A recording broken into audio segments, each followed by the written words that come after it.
Jadi kebahagiaan Rasul Shallallahu Alaihi Wasallam itu kebahagiaan yang tidak terikat dengan materi.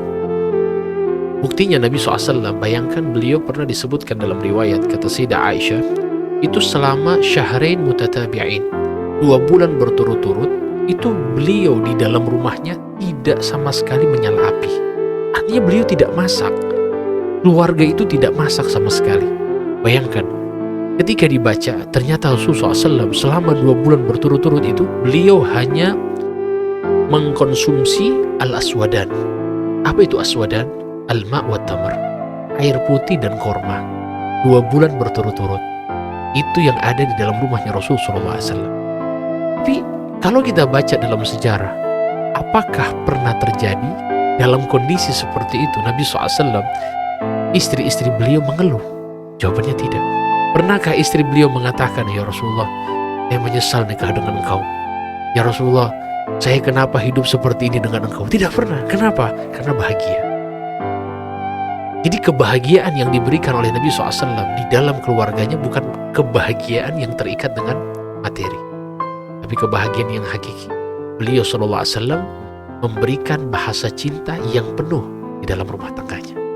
Sallallahu alaihi wasallam. Justru itu perlunya kita sekarang dari kaum muslimin dan muslimat untuk mempelajari bagaimana rumah tangganya Nabi Muhammad SAW. Beliau itu tidak pernah meninggalkan pujian kepada istrinya. Beliau tidak pernah meninggalkan perhatian yang beliau berikan kepada pasangan beliau. Nabi SAW tidak pernah menghindarkan dirinya untuk selalu sentuhan fisik dengan istri beliau Shallallahu Alaihi Wasallam. Ya, begitu juga Nabi SAW selalu membantu urusan rumah tangga. Nabi SAW kana yakhitu thawbah. Beliau itu menjahit pakaiannya yang sobek. Wa yakhsifu na'la. Beliau memperbaiki sendalnya. Bukan hanya itu, wa yaknusu baita. Rumah beliau sapu.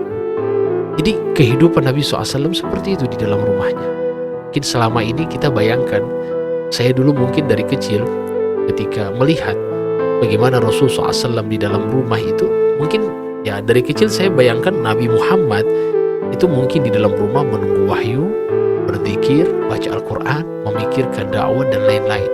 Jadi di rumah itu Nabi SAW memang fokus dengan Allah Subhanahu Wa Taala. Ternyata tidak. Ketika saya belajar, saya temukan Nabi SAW, kehidupan beliau itu di dalam rumah tangga, kata Sayyidah Aisyah, kana fi mihnati ahlihi. Beliau itu selalu menjadi orang yang atau sosok yang selalu membantu keluarganya di dalam rumah. Di situ disebutkan di dalam riwayat, kana yaknusu baitahu. Beliau selalu menyapu rumahnya. Wa yakhitu thawbahu, menjahit pakaiannya yang rusak, yang sobek. Wa yakhsifu na'la, memperbaiki sendalnya yang rusak. Ini kehidupan Nabi SAW. Coba kita di zaman sekarang, para suami, orang-orang yang mengaku, ya, saya ini adalah pemimpin dalam rumah tangga, Sayyidul Anbiya, pemimpin para nabi, pemimpin umat ini. Beliau SAW memberikan bahasa cintanya dalam rumah.